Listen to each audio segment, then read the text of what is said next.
Uhud Medina থেকে ৩ mile উত্তরে একটি পাহাড়ের নাম। উহুদ উপত্যকা প্রান্তর একটি স্থান।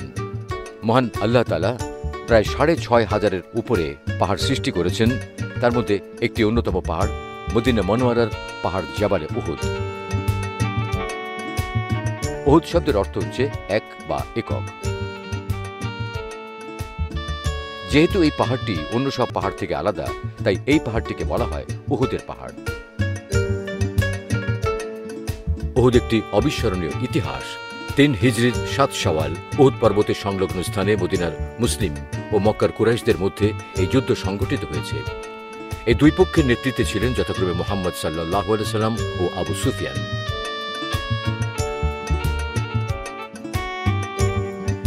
ইসলামের ইতিহাসে সংঘটিত প্রধান যুদ্ধসমূহের মধ্যে এটি দ্বিতীয়।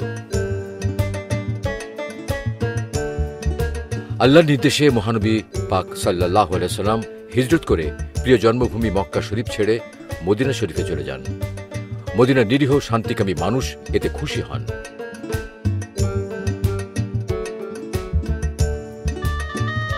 খাজরাজ বংশের পৌত্তলিক নেতা আব্দুল্লাহ ইবনে উবাই ইবনে সলুলের জন্য নবনির্মিত স্বর্ণের মুকুট নবীজির পদপ্রান্তে উৎসর্গ করেন তারা।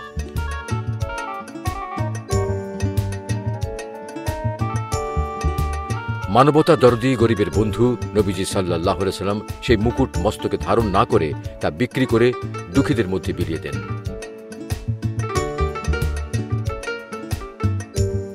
মুকুট হারানোর বেদনায় প্রতিহিংসা পরায়ণ হয়ে ওঠে মুনাফিক নেতা আব্দুল্লাহ ইবনে উবাই।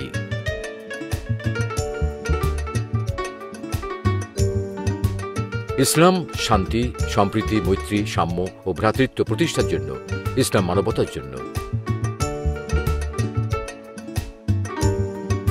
মহানবী মক্কা থেকে হিজরত করে মদিনায় আগমনের পর মদিনায় স্থিতিশীল সমাজ ব্যবস্থা প্রতিষ্ঠিত হয়েছে।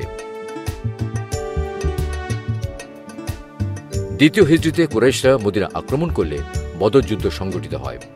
এতে তারা চরমভাবে পরাজিত হলেও যুদ্ধবাজ রক্তপিপাসু কুরাইশরা প্রায় ৫০০ কিলোমিটার দূরে এসে পুনরায় মদিনা আক্রমণ করে।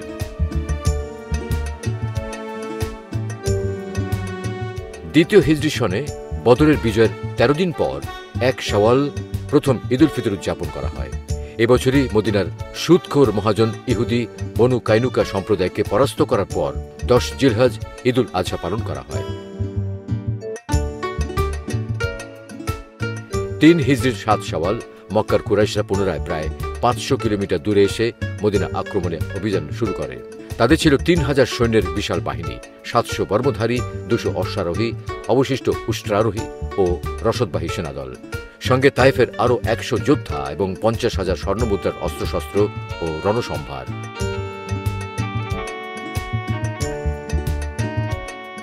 এই সংবাদ শুনে রাসূলুল্লাহ সাল্লাল্লাহু আলাইহি ওয়াসাল্লাম বলেন, আমাদের জন্য আল্লাহই যথেষ্ট। অতঃপর প্রিয় নবী সাল্লাল্লাহু আলাইহি ওয়াসাল্লাম সাহাবাগণের সঙ্গে পরামর্শক্রমে নগরের বাইরে এসে আক্রমণ প্রতিহত করে নগর রক্ষার সিদ্ধান্ত নেন।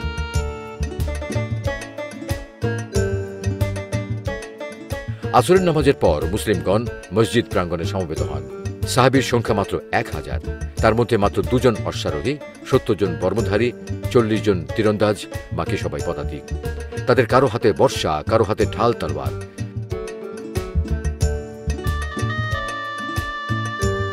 প্রতিমধ্যে মুনাফিক প্রধান বনু খাজরাজ গোত্রীয় আব্দুল্লাহ ইবনে উবাই নগর অভ্যন্তরে থেকে প্রতিরক্ষা নামে ৩০০ সৈন্য নিয়ে কেটে পড়ে। অবশিষ্ট রইলেন মাত্র ৭০০ মুসলিম মুজাহিদ। পথে কিছু উৎসাহী তরুণ এই দলে যুক্ত হতে চাইলে নবীজি অসম্মতি জ্ঞাপন করেন। তাদের নিবৃত্ত করার জন্য উচ্চতা মাপার নির্দেশ দেন।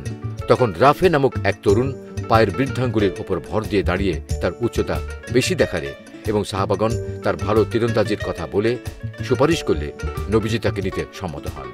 তখন সামারা নামক এক তরুণ যুদ্ধে যাওয়ার জন্য রাফেকে কুস্তিতে হারানোর চ্যালেঞ্জ করলে তাতে নবীজি সায় দেন।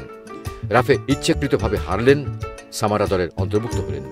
পথে সাইখাইন নামক স্থানে রাত যাপন করলেন। ফজরে হযরত বেলালের আজানে সবাই একত্রে নামাজ আদায় করলেন।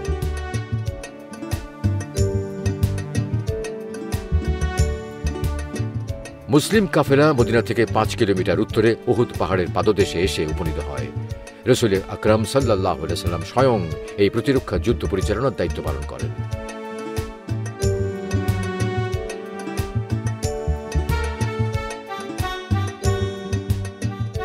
মুসলিম শিবিরের বাঁ পাশে পাহাড়ে একটি সুড়ঙ্গ পথ ছিল। নবীজি সাল্লাল্লাহু আলাইহি ওয়াসাল্লাম 50 জনের একদল তীরন্দাজকে এই গিরিপথের পাহারায় নিযুক্ত করেন এবং বলেন, আমাদের জয় পরাজয় যাই হোক, তোমরা এই স্থান পরিত্যাগ করবে না।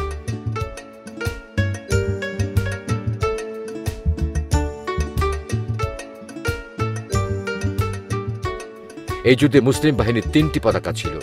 প্রধান পতাকাবাহী ছিলেন হযরত মুসআব ইবনে উমাইর এবং অপর দুটি আউস ও খাজরাজ বংশের 2 দলপতির হাতে।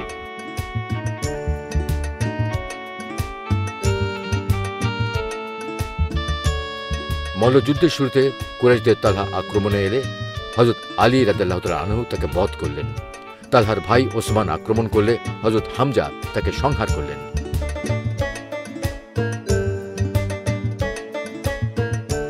কুরাইশরা তাদের বীরদের পরাজয়ে বিচলিত হয়ে সংঘবদ্ধ আক্রমণ করল। হামজা, আলী, আবু দুজানা, জিয়াদ, জুবাইর প্রমুখ সাহাবী বীর বিক্রমে যুদ্ধ করলেন। কুরাইশ অশ্বারোহী বাহিনী 2 বার গিরিপথে প্রবেশের চেষ্টা করে ব্যর্থ হয়ে ফিরে গেল। উহুদে যেন বদরের পুনরাবৃত্তি ঘটল। কুরাইশরা রণে ভঙ্গ দিয়ে পালাতে লাগল। এ সময় মুসলিমগণ গনিমত সংগ্রহে প্রবৃত্ত হল। গিরিরক্ষী তীরন্দাজদের 12 জন বাদে বাকি 38 জন যুদ্ধ শেষ মনে করে স্থান ত্যাগ করে সম্পদ সঞ্চয়ে মত্ত হল। এই সুবাদে কুরাইশ বাহিনী গিরি অতিক্রম করে মুসলমানদের পেছন দিক থেকে আক্রমণ করে ছত্রভঙ্গ করে দিল। অনাকাঙ্ক্ষিত এই পরিস্থিতিতে মুসলমানগণ দিক বিদিক ছুটতে লাগল।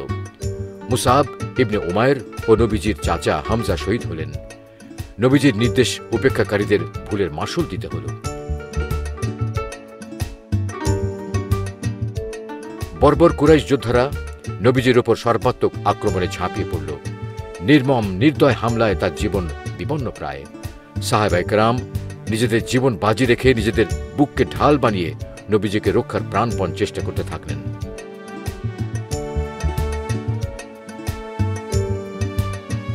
হামজার হত্যাকারী ইবনে কামিয়া নবীজিকে তরবারি দ্বারা কঠিন আঘাত করল। তালহা ইবনে উবাইদুল্লাহ হাত দিয়ে ঠেকালে তার আঙুল বিচ্ছিন্ন হয়ে পড়ে গেল। নবীজির শিরস্ত্রাণ বিদীর্ণ হয়ে 2টি লৌহ কড়া তার কপালে বিঁধে গেল। নবীজি অচেতন হয়ে পড়ে গেলেন। কুরাইশরা মুহাম্মদ নিহত বলে উল্লাস করতে লাগল। শহীদ মুসআবের চেহারার সঙ্গে নবীজির মিল থাকায় এই গুজব ডালপালা মেলল। জ্ঞান ফিরে এলে নবীজি বললেন, হে আমার প্রভু, আমার জাতিকে ক্ষমা করো, তারা অজ্ঞ, তারা বোঝে না। যুদ্ধ বিপর্যয় সুসংবাদে মদিনার রমণীগণ আহত ব্যক্তিদের সেবা শুশ্রূষায় যোগ দেন। তাদের মধ্যে উম্মে আইমান, ফাতেমা রাদিয়াল্লাহু তাআলা আনহা ও বনু দিনার গোত্রের বিশিষ্ট নারীগণ এবং অন্য নারীরাও ছিলেন।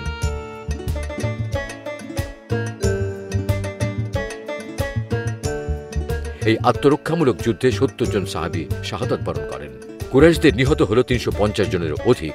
শুধু আবু সুফিয়ান, জুবাইর ইবনে মুআইব ও হাকিম ইবনে হিজাম ছাড়া কুরাইশদের নেতৃস্থানীয় প্রায় সবাই নিহত হল। তারা 3 জনই পরে মুসলমান হয়েছিলেন।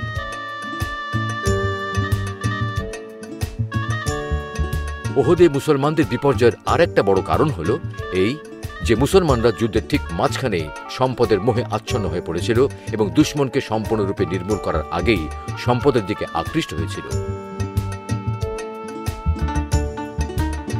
মানুষের সমস্ত দুর্বলতার উৎস হচ্ছে মৃত্যু ভয়। তাই এই সময় মুসলমানদের স্মরণ করিয়ে দেয়া হল যে তোমাদের মৃত্যু ভয় পলায়ন করা নিতান্তই অর্থহীন, কারণ মৃত্যুর জন্য নির্ধারিত সময় না আসা পর্যন্ত কোনো প্রাণেরই মৃত্যু হতে পারে না। অন্য কথায়, আল্লাহ নির্ধারিত সময়ের আগে না কেউ মরতে পারে আর না তারপর এক মুহূর্ত কেউ বেঁচে থাকতে পারে। অতএব তোমাদের মৃত্যুর হাত থেকে বাঁচবার চিন্তা করার প্রয়োজন নেই, বরং জীবনে যেটুকু অবকাশ পাওয়া গেছে তাকে দুনিয়াদারিতে ব্যয়িত হচ্ছে না আখিরাতের কাজে, তাই শুধু চিন্তা করা উচিত। ওহদের যুদ্ধ ইসলামের সামরিক ইতিহাসে মুসলিমদের জন্য ছিল শিক্ষামূলক এক নাটকীয় পরীক্ষা।